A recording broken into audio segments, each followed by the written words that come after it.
The other day about this very agitated Minnesotan. He was in a huge hurry. He burst into this bar and he says, "I need 7 whiskeys and I need them fast. We line them up, 7 shots."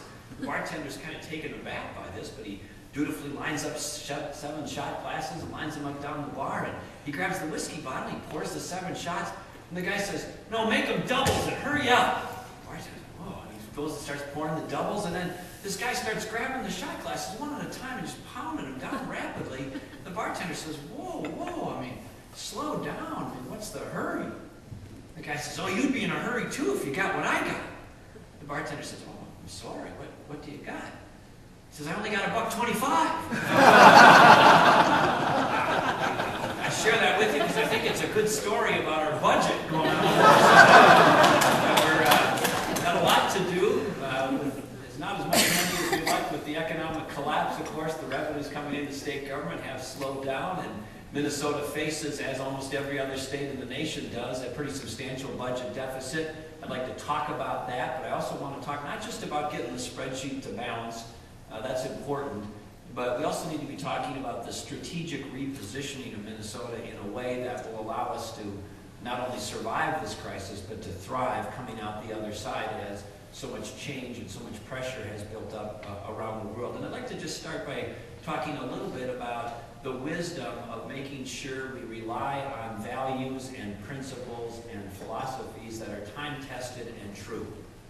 We got into trouble again as a country because of the housing crisis and the mortgage crisis.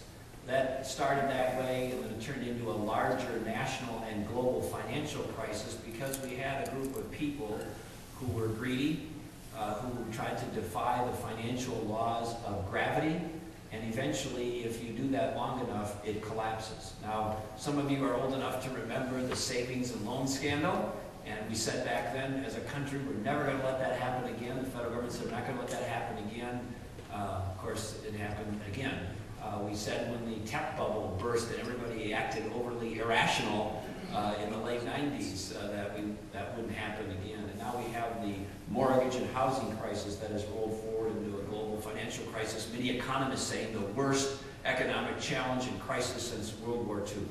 So what's the root of all of that? Well, it's in part you had people doing things like giving out mortgages for 125% of the appraised value of the property.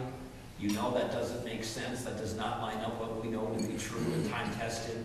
We used to have a rule in this country that if you wanted a federally backed mortgage, you had to have at least 20% down on your house, so that if your housing values for a little while dipped down, that you wouldn't immediately be upside down or underwater on your mortgage, so you had some equity built up in your house. And then that rule got shrunk to 10% down, and then eventually 0% down in many instances.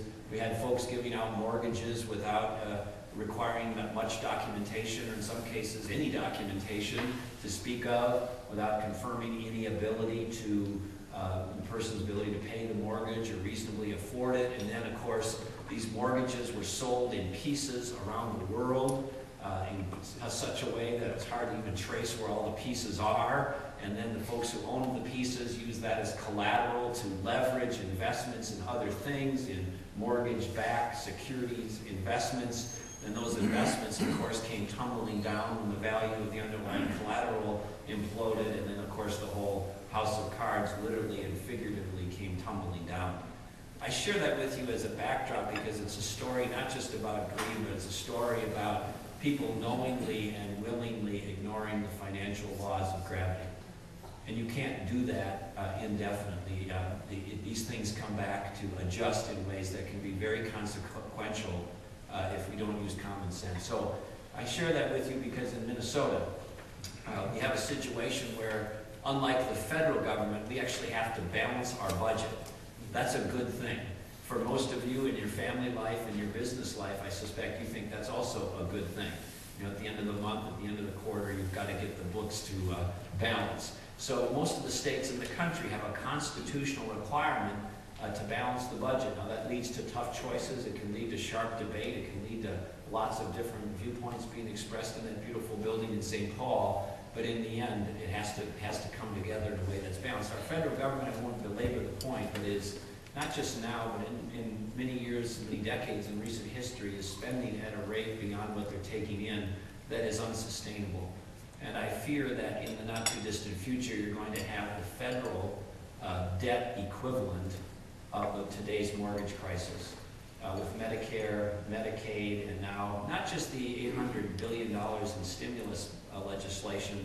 I mean, that's really the tip of the iceberg. Through the Federal Reserve, the FDIC, through monetary policy and other actions that aren't really even followed as much as the stimulus package, there's not $800 billion being pumped into the economy. There's $10 trillion that have been pushed into this economy of your taxpayer dollars with really no plan, ability, willingness, or aptitude by the federal government to actually ever try to bring this back into balance. They don't even try. They don't even seriously try to balance their budget anymore. I'm not just pointing fingers at the current administration. This has been true regardless of who's been in the White House, regardless of who has been in Congress. The general trajectory now has accelerated, but the general trend lines have been more or less the same. So we are, again, the federal government is knowingly violating a financial law of gravity that eventually is going to have a consequence.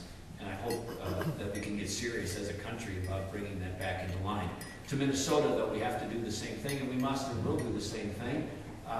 There's a difference about how to do that. I proposed a budget in January that said, we're not going to increase spending like we have been in Minnesota. Just like your family and business and most people across the state, we're going to tighten our belt, and one of the principles is we're going to live within the means that we have.